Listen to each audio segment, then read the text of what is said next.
아멘. 하나님의 말씀 같이 보시겠습니다. 디모데후서 2장 1절에서 13절 말씀 함께 교독하도록 하겠습니다. 디모데후서 2장 1절에서 13절 말씀 함께 교독하도록 하겠습니다. 내 아들아, 그러므로 너는 그리스도 예수 안에 있는 은혜 가운데에서 강하고 또 내가 많은 증인 앞에서 내게 들은 바를 충성된 사람들에게 부탁하라. 그들이 또 다른 사람들을 가르칠 수 있으리라. 너는 그리스도 예수의 좋은 병사로 나와 함께 고난을 받으라. 병사로 복무하는 자는 자기 생활에 얽매이는 자가 하나도 없나니 이는 병사로 모집한 자를 기쁘게 하려 함이라. 경기하는 자가 법대로 경기하지 아니하면 승리자의 관을 얻지 못할 것이며 수고하는 농부가 곡식을 먼저 받는 것이 마땅하니라. 내가 말하는 것을 생각해 보라. 주께서 범사에 내게 총명을 주시리라. 내가 전한 복음대로 다윗의 씨로 죽은 자 가운데서 다시 살아나신 예수 그리스도를 기억하라. 복음으로 말미암아 내가 죄인과 같이 매이는 데까지 고난을 받았으나 하나님의 말씀은 매이지 아니하니라. 그러므로 내가 택함 받은 자들을 위하여 모든 것을 참음은 그들도 그리스도 예수 안에 있는 구원을 영원한 영광과 함께 받게 하려 함이라. 미쁘다 이 말이여, 우리가 주와 함께 죽으면 또한 함께 살 것이요 참으면 또한 함께 왕 노릇할 것이요 우리가 주를 부인하면 주도 우리를 부인하실 것이라. 우리는 미쁨이 없을지라도 주는 항상 미쁘시니 자기를 부인하실 수 없으시리라. 아멘. 하나님의 말씀입니다.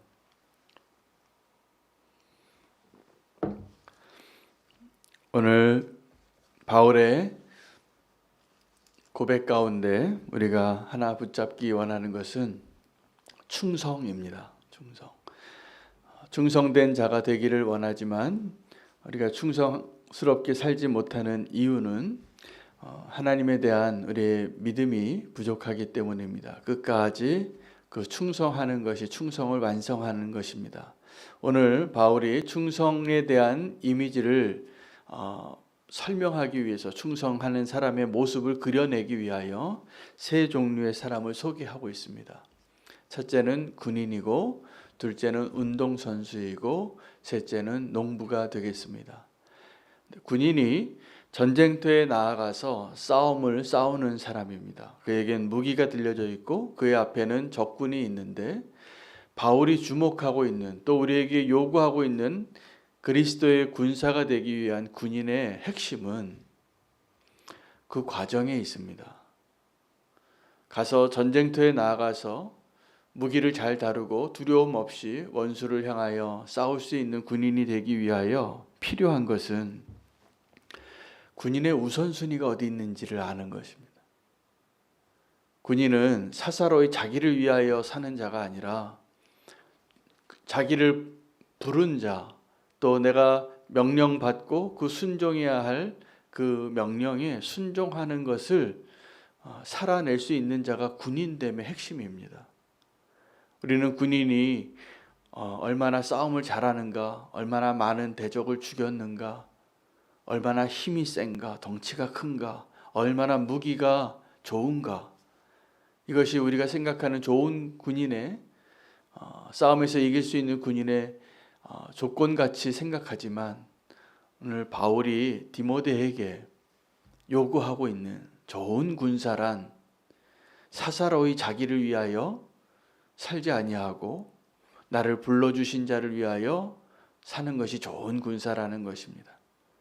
하나님께서 충성된 자를 찾으십니다. 그리고 오늘도 이 디모데에게 바울이 요구하는 것은 충성된 자에게 그것을 맡기라. 그러면 그가 또 다른 자를 가리킬 수 있으리라. 하나님의 나라가 확장되어지고 이 복음이 전파되어지는 것은 충성된 자를 통하여서 가능합니다. 두 번째, 그 소개하는 사람의 모습은 경주하는 자입니다. 경기하는 자입니다. 운동선수죠. 운동선수는 목적이 하나입니다. 그 경기에서 이기는 것이죠. 전쟁과 비슷한데 그 운동선수에게 있어서 바울이 디모데에게 또 요구하고 있는 핵심은 그 운동선수가 승리하는 데 있지 않더라고요. 운동선수가 면류관을 받기 위해서 필요한 그 전의 조건을 이야기하고 있는데 법대로 달리는 겁니다. 우리가 믿음의 경주를 할 때 하나님의 나라를 위하여 내가 잘못된 방법으로 돈을 벌어서 그것으로 하나님의 나라의 일을 하겠다고 말하면 하나님께서 그것을 기뻐하지 않으신다는 거예요. 우리가 주님의 일을 위해서 필요한 게 많겠죠. 그러나 그 과정이 중요합니다. 군사에게도 그렇고 경주하는 자에게도 그렇고 농부의 모습이 세 번째 소개되어지는 모습입니다. 농부가 수고를 해서 열매를 맺게 되면 추수하게 되면 그것을 먼저 먹을 수 있는 먼저 받는 것이 마땅하다고. 그런데 그 농부에게도 이 농부의 앞에 수식어가 있습니다. 수고하는 농부입니다. 우리는 하나님 앞에 때로는 수고하는 농부로 부름받은 사람도 있고 또 때로는 추수하는 일꾼으로 부름받은 사람도 있습니다. 예수님께서 기도의 제목을 가르쳐 주면서 저 추수할 것이 황금 들판과 같이 다 무르익었는데 추수할 일꾼이 없어서 아버지께 구하여 일꾼을 보내달라고 요청하셨습니다. 그런데 오늘 이 바울이 디모데에게 요청하는 농부의 모습은 추수하는 일꾼이 아니라 수고하는 농부입니다. 수고하는 농부. 바울이 어떻게 살았는가가 보여지는 것이죠. 그는 전쟁터에 나간 군인인데 사사로이 자기의 유익을 위하여 자기의 기쁨을 위하여 살지 아니하고 나를 불러주신 부름 받은 자의 합당한 자로 사명 가진 자로 그렇게 살았습니다. 그게 충성입니다. 운동 경기를 하는데 반칙을 해가면서 이기면 뭐합니까? 마라톤 경주를 하는데 그 사이에 누가 자동차 타고 가서 결승점에서 짠 나타나서 면류관을 받으면 뭐합니까? 다 빼앗길 승리들인데. 농부에게 있어서 정말 기쁨은 추수하는 것이지만 그 추수하는 기쁨이 커지려면 수고해본 농부여야 하는 거예요. 다른 사람이 수고한 것을 도둑질해서 얻는 것 기쁠 것 같지요. 횡재를 한 것이니까. 근데 진짜 기쁨은 수고해본 사람이 얻는 열매입니다. 이게 오늘 우리에게 설명해 주고 있고 이게 충성이라고. 충성된 자로 오늘 주님 앞에 그 기쁨을 누릴 수 있게 되기를 원합니다. 충성된 믿음의 사람이었던 바울이 충성된 믿음의 사람이었던 디모데에게 가르쳐 주는 것입니다. 충성의 비결을. 충성의 비결은 결과에 있지 않습니다. 결과는 당연히 얻어지는 부산물이에요. 정말 충성된 사람과 충성되지 않은 사람의 차이는 그 과정에 있는 것입니다. 오늘도 우리의 삶이 그 과정에 있어서 나는 얼마나 충성된 자인가를 다시 한번 돌아보고 끝까지 주님 앞에 충성된 자로 살 수 있게 되기를 축복합니다. 그 뒤에 오늘 본문에 11절부터 12절, 13절에 보면 미쁘다 이 말이여 우리가 주와 함께 죽었으면 또한 함께 살 것이요. 십자가의 의미이죠. 참으면 또한 함께 왕 노릇할 것이요. 참으면 우리가 주를 부인하면 주도 우리를 부인하실 것이라. 이 본문이 11절, 12절에 있는 본문이 바울이 소개하고 있는 충성된 자의 그 그림에 있어서, 그러한 사람들의 대상에 있어서 그 모습을 다시 한번 설명해 주고 있는 명령입니다. 주와 함께 죽으면 우리가 또한 함께 살 것이요. 여러분, 군인은 죽음을 두려워하는 자가 싸움을 싸울 수 없습니다. 우리가 평소에 나를 부인하고 주님을 위하여 사는 자로 그것을 매일 같은 삶을 살게 되면 진짜 전쟁터에 나아가서 두려움 없이, 대적을 두려워하지 아니하고 오직 하나님만을, 나를 불러주신 하나님만을 두려워하며 골리앗 앞에 설 수 있는 다윗이 되는 것입니다. 다윗이 그렇게 돌멩이 5개 가지고도 골리앗을 이길 수 있었던 이유는 그가 대상만 바뀌었다고 본 거지요. 지금 모든 이스라엘 군인들이 다 두려워하고 있는 저 거인, 도저히 이길 수 없을 것 같이 날마다 자기의 몸을 드러내면서 두렵게 만들고자 하는 그 원수를 향하여 나아가면서 다윗이 승리할 수 있었던 이유는 그가 하나님의 이름으로 나아갔기 때문이고, 또 하나는 그가 이 돌멩이 가지고 자기가 치는 양들을 위하여 목숨을 걸고 지켜봤기 때문이에요. 그가 사자의 입을 찢고 곰과 싸워서 이겨봤노라고, 이 돌멩이만으로 충분하다.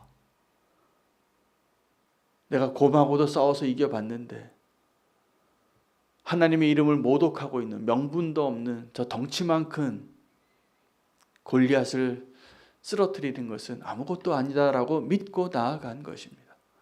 여러분, 우리가 작은 일에 나를 부인하고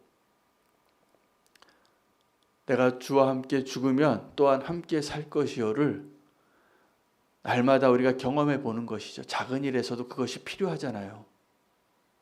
내 자존심을 건드리고 내 기질을 건드리고 내가 하고 싶은 것을 하고 싶을 때 내가 하고 싶은 것을 포기하고 주님이 원하시는 일에 순종해 보는 일을 오늘 매일의 삶 가운데 해본 사람만이 끝까지 그 믿음의 경주를 할 수 있다라고 가르쳐 주고 있는 것입니다. 그런데 우리가 충성된 자가 되기를 원하는데, 주님이 기뻐하시는 그 면류관을 나중에 상급을 받기를 원하는데 이게 안 되는 거예요.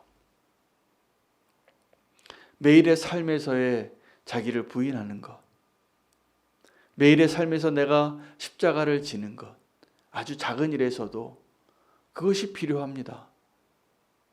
내가 말 한마디 할까 말까, 내가 이런 표정을 한번 지을까 말까, 여기서도 우리가 수도 없이 실패하고 좌절하는데 보면은 그때 그 작은 일 하나에서 내가 실패했기 때문에 감당할 수 없는 어려운 일에 직면할 때가 많습니다. 그것 때문에 마음이 다 무너져요. 그것 때문에 건강을 잃기도 하고 관계를 잃기도 하고 내 명예를 잃기도 하고, 작은 것 하나 때문에. 오늘 우리가 충성된 자로 하나님이 우리를 불러주신 그 군사와 같이, 그 진짜 하나님이 원하시는 군사는 함께 죽고 함께 사는 것을 믿는 자입니다.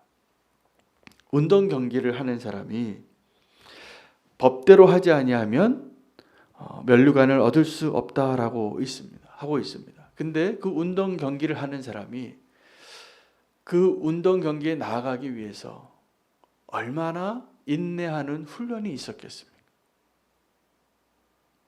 그런데 이렇게 이야기합니다. 우리가 참으면 함께 왕노릇할 것이요. 12절입니다. 우리가 주를 부인하면 주도 우리를 부인하실 것이라. 여러분, 오늘 우리가 하고 싶은 대로 할 수 없고 참아야 하는 것들이 있을 겁니다. 기다리는 것일 수도 있고 또 내가 포기하는 것일 수도 있고, 근데 그것을 참으면 하나님께서 우리에게 함께 왕노릇할 그날을 주신다는 거예요. 우리가 함께 왕노릇하는 것을 잘 묵상하실 필요가 있습니다. 하나님이 하나님 되심을 우리에게 보여주시기 위하여 이 땅에서 하나님처럼 존재하는 자가 왕이에요. 왕은 어떤 권력의 최정점에 있습니다. 그리고 그것을 사용함에 있어서 왕의 권위와 왕의 권력과 왕의 결정들이 대단하죠. 마치 하나님 같은 존재예요. 그 왕을 요구했어요, 백성들이. 하나님 앞에. 우리도 왕을 달라고. 왜요? 다른 나라가 다 왕이 있거든요. 그 왕이 있는 나라들을 보니까 그 왕이 막강한 권력을 가지고 그 백성들을 다 통치하고 군사를 준비하고 군마를 준비하고 병거를 준비해서 이기더라는 거예요. 그 왕을 요구했던 이스라엘 백성들의 눈에는 우리가 저 민족들과 싸워서 이기지 못하는 이유는 저들에게 왕이 있기 때문이구나라고 생각을 했던 것이죠. 그러나 그들에게는 이미 왕이 있었습니다. 그들이 왕을 요구할 때 하나님이 정확하게 그 행위를 너희가 나를 버렸다라고 말하신 거예요. 우리가 요구하는 그 왕이 하나님의 마음을 너무나 아프게 할 수 있습니다. 하나님이 우리의 진짜 왕이 되셔야 합니다. 그 실패한 백성들, 왕을 요구했던 그 백성들을 다스리는 왕을 하나님이 세워주셨는데 그 실패한 백성들이 왕이 없으니까 그들이 원하는 왕을 세웠는데 하나님이 기름 부으신 사울이 그 감당이 안 되는 거예요. 이 백성들을 그들이 원하는 왕이 되어야 해줘야 됐기 때문에. 그 사울의 실패는 다른 것이 아니라 하나님과 함께 왕 노릇하는 일에 실패한 왕의 비참한 모습이에요. 백성들이 원하는 왕이 되려고 하니까 결국은 실패한 왕이 되는 거죠. 하나님을 버린 왕이 되어야만 그 백성들이 원하는 왕이 되어지기 때문에 그렇습니다. 여러분, 지금도 우리 안에 하나님과 함께 왕 노릇하는 것을 원하지 않는, 하나님의 자리에 앉고 싶어하는, 왕이 되고 싶어하는 실패한 백성의 모습이 바로 나의 모습이에요. 하나님을 하나님 되게 인정하는 것, 이것이 우리가 살 길입니다. 그 일을 위하여 참으면 우리가 함께 왕 노릇할 것이요. 그 참으면이 지금 고난을 당하고 있고 옥에 갇혀 있고 핍박을 당하고 있는, 인내해야만 하는 믿음의 사람 바울이 고난 가운데 있는 디모데에게 우리가 함께 잘 참아보자고, 우리가 잘 참으면 주님과 함께 왕 노릇할 것이라고. 여러분, 우리가 원하는 왕의 모습은 내가 그 정권의 최꼭대기에 서서 그 권력에 취해서 내가 하고 싶은 대로 막 하고 싶은 것, 이게 바로 바벨탑 쌓았던 사람들이 원했던 모습이에요. 그런데 그것이 어떤 한 나라의 한 왕이 되고 대통령이 되고 군인의 최고 통치권자가 되고 기업의 CEO가 되고 어떤 최고의 자리에 있는 그 사람만이 요구하고 누리는 것이 아니라 아주 평범한 우리가 내 마음대로 하고 싶은 것이 바로 정확하게 이거예요. 내 인생을 내 마음대로 하고 싶잖아요. 내 권리를 내 마음대로 하고 싶고, 하나님이 우리에게 왜 권리를 주시고 우리에게 왜 인생을 주셨겠습니까? 하나님을 발견하고 하나님을 인정하라고, 하나님을 예배하고 하나님을 발견하여 하나님을 찬양하는 자가 되라고, 하나님을 발견하고 하나님을 하나님 되게 여기기 위한 것이 우리의 역할이었어요. 근데 우리는 나의 권리, 나의 생각, 이것을 포기하는 게 너무나 어렵습니다. 그래서 하나님 우리에게 맡겨주신 것에 충성되지 못합니다. 하나님께서 천지를 창조하실 때 하나님의 형상과 모양을 따라서 지음받은 사람들에게 맡기신 것이 모든 피조물들을 정복하고 다스리는 거예요. 그런데 지금 보십시오. 우리가 이런 재앙을 맞이하는 것이 하나님 우리에게 맡겨주신 모든 피조 세계를 잘 다스리기 때문에 일어난 것이 아니라 나의 탐욕을 위하여 다 망가뜨리고 있는 거예요. 더불어 살 수가 없습니다. 우리가 스스로 왕되고자 할 때, 나의 이기를 위하여, 내 것을 위하여, 나의 생각과 나의 고집과 나의 주장을 위하여 하나님을 버리지 마시기를 축복합니다. 하나님께 순종하고 하나님의 뜻에 굴복하는 것이 우리가 살 길이에요. 그렇게 됐을 때 하나님이 뭘 허락하신다고 하셨냐면 함께 왕노릇하게 해주신다는 거예요. 우리 함께 왕노릇 해준다는 표현이 요한계시록에 한 번 더 나옵니다. 천년왕국이에요. 그 천년왕국의 해석에 따라서 종말론이 달라져요. 그것이 언제 오느냐, 주님이 오시고 나서 오는 것이냐, 주님이 오시기 전에 오는 것이냐, 아니면 그것은 그냥 상징적인 의미냐. 그 종말론에 대해서는 신학적으로는 여전히 논쟁이 많이 있지만 중요한 것은 그것이 언제 오느냐가 중요한 것이 아니에요. 우리가 과연 주님과 함께 왕노릇할 수 있는 자로 충성된 자가 되었느냐가 문제예요. 그것이 되면 천년이 먼저 오든지 늦게 오든지 무슨 상관이 있습니까? 우리가 오늘을 사는 지금의 모습에 주님께 충성된 자가 되어서 내 멋대로 살지 아니하고 주님의 뜻대로 살기 위하여 충성된 군인이 되고 법대로 경주하는 운동선수가 되고 수고하는 농부가 된다면 이미 그 과정을 충실하게 우리가 하나님이 원하시는 모습대로 살아낸다면 우리는 이미 주님과 함께 왕노릇하는 자가 된 것이 분명합니다. 그래서 바울은 소망으로 이야기하고 있는 거예요. 지금 어려운 고난의 때를 지나고 있는데 면류관을 이야기하고 왕의 자리를 이야기하는 것입니다. 그 일을 가능하게 하는 것은 우리에게는 미쁨이 전혀 없을지라도 13절에 주는 항상 미쁘시니 자기를 부인하실 수 없으시리라. 우리는 주를 부인하는 자였거든요.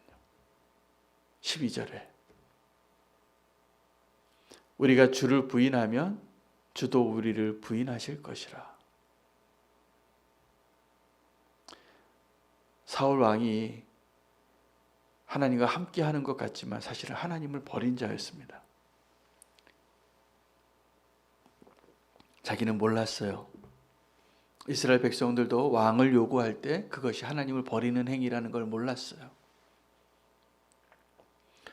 여러분, 어쩌면 지금도 우리는 하나님 앞에 나와서 열심히 종교 생활하면서 하나님 버리지 않는다고, 내가 죽을지언정 주님을 부인하지 않겠다고 자기의 힘을 의지하고 목에 힘을 주고 이야기하고 있는 베드로일 수 있습니다. 주님을 부인하지 마시기를 축복합니다. 근데 주님을 부인하는 그 모습이 우리가 그 과정에 충실한 모습을 포기할 때, 참지 못할 때,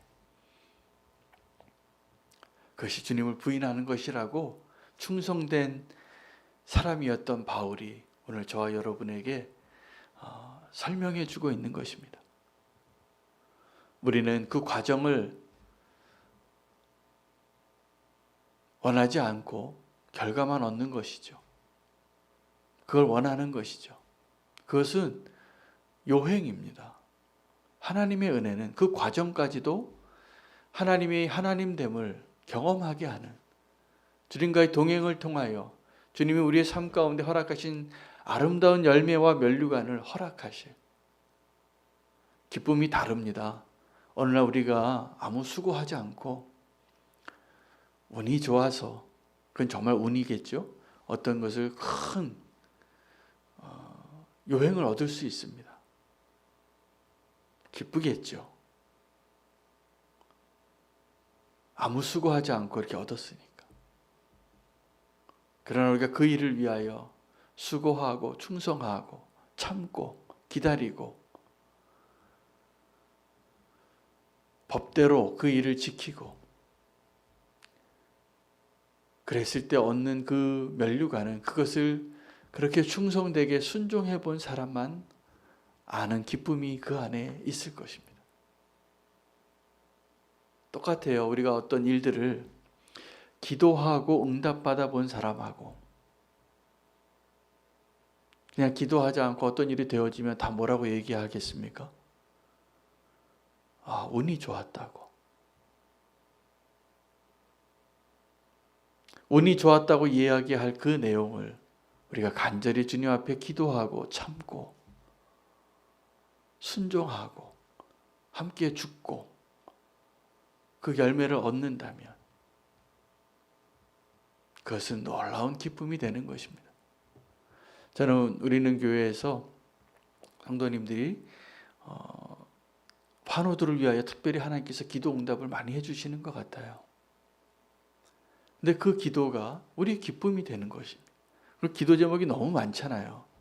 그래서 다른 분들이 우리 교회 와서 왜 이렇게 아픈 사람이 많냐고 그렇게 이야기하시는데 저는 어떻게 그 의미를 두고 싶냐 하면 기도를 많이 해보신 분들이 많구나.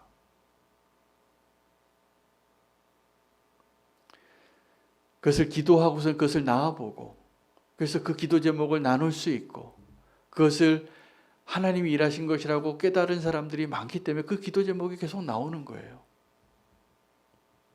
그 기도 제목을 부끄러워서 나누지 못하더라고요. 내 자존심 때문에 우리 집에 이렇게 아픈 사람이 있다고 숨기고 싶고 부끄럽다고 여겨서 기도 요청도 안 하는 분들도 계세요. 그러나 그것을 나누고 함께 기도할 수 있는 것은 그렇게 아픈 사람들 기도 제목이 많은 것은 응답받은 증거들이에요. 제가 보기에는.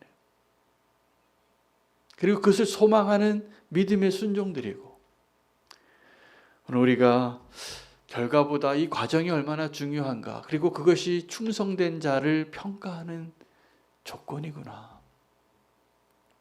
다시 한번 미쁘다 이 말이여 우리가 주와 함께 죽었으면 또한 함께 살 것이요 참으면 또한 함께 왕노릇할 것이요 우리가 주를 부인하면 주도 우리를 부인하실 것이라 우리는 미쁨이 없을지라도 주는 항상 미쁘시니 자기를 부인하실 수 없으시리라. 우리를 부르신 그 하나님이 신실하십니다. 그 하나님 앞에 충성된 자로 나아가서 그 승리의 영광의 면류관을 얻게 되시기를 축복합니다. 하나님의 사람은 갑자기 태어나는 것이 아니라 만들어지는 것입니다. 그래서 오늘 우리가 하나님께서 우리를 만들어 가시는 그 가운데 믿음의 사람으로 오늘도 그 믿음의 시간을 드리기를 원합니다. 함께 오늘 본문 붙잡고 함께 기도하겠습니다. 함께 기도해 주실 것은 코로나가 또다시 오미크론 그 확산으로 인해서 전 세계가 지금 경계하고 있는데 우리나라에 또 상륙하고 확진자가 나왔습니다. 안타까운 것은 이제 그 첫 번째 감염 확진자가 누구인가에 대해서 언론에 보도되면서 한 목사님이셨던 것 같아요. 그리고 한 교회가 언급되고 있는데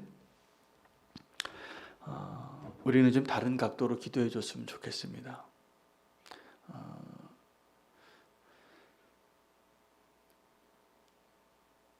코로나가 확산되어지는 것을 막아주시고 코로나보다 더 빨리 확산되어지고 더 많은 파괴력으로 누군가에게 이 책임을 묻고 싶고 정죄하고 비난하는 그것이 어쩌면 더 많은 고통을 만들어내고 있는 것 같습니다.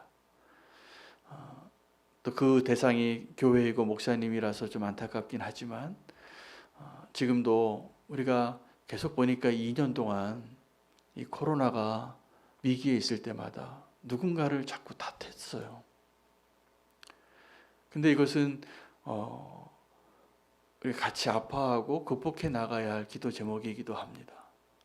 그래서 하루속히 코로나가 좀 극복되어지고 하나님의 은혜를 경험할 수 있도록 기도하면서 함께 단지 그분이 교회이고 목사이기 때문이 아니라 우리가 어떠한 어려움을 겪을 때 자꾸 누군가에게 책임을 묻고 싶고 누구 때문이라고 말하고 싶은 이 풍조가 좀 사라질 수 있도록 좀 기도하기를 원합니다. 청년들을 위해서 기도하기를 원합니다. 청년들 가운데 취업과 진로로 기도하고 있고 또 지금 이 코로나 가운데 가장 힘겨운 겨울을 보내고 있는 사람들이 청년들이기도 합니다. 마음으로 힘들고 또 어렵습니다.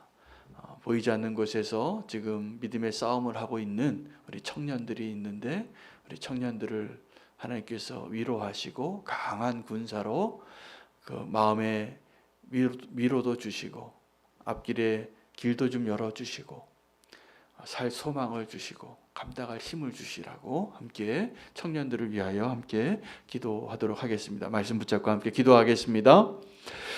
주